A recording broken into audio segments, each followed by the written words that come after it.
What are you doing? Guess what I'm imitating? Robot.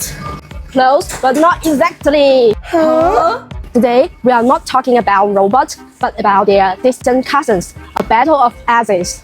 3 axes versus 5 axes. In CNC machines, axes control how tools and parts move.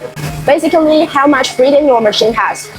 Some of you might ask, why does the number of axes even matter? Well, here's the thing. The number of axes decides whether your machine can flip over or not. A 3-axis machine is like a robot that can move forward, backward, left, right, up, and down, but no flips, no rotations.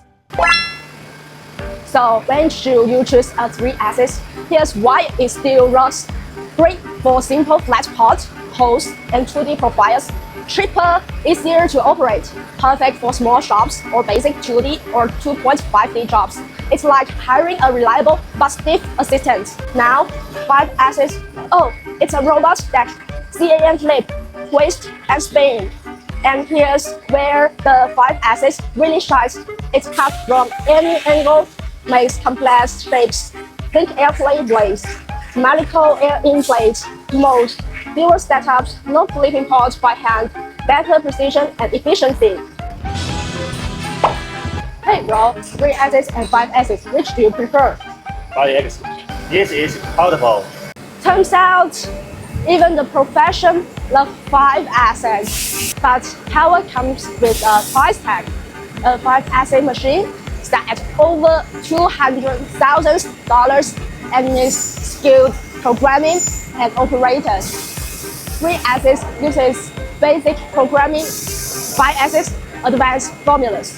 Starting on 5-axis straight away, like jumping into a motorcycle race after just learning to ride a bike.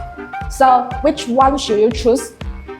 Simple, flat parts, limited budget, choosing 3-axis, complex shapes, multi-angle holes, deep cavities, don't wanna flip parts manually, go 5-axis. A 5-axis do everything a 3-axis can, but a 3-axis can't do everything a 5-axis can.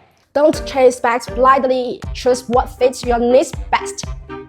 I'm Kaya, and at Thai Rapid, we are not just machining parts, we are solving your engineering challenges. We offer free design support, free code, and tailored help for your project.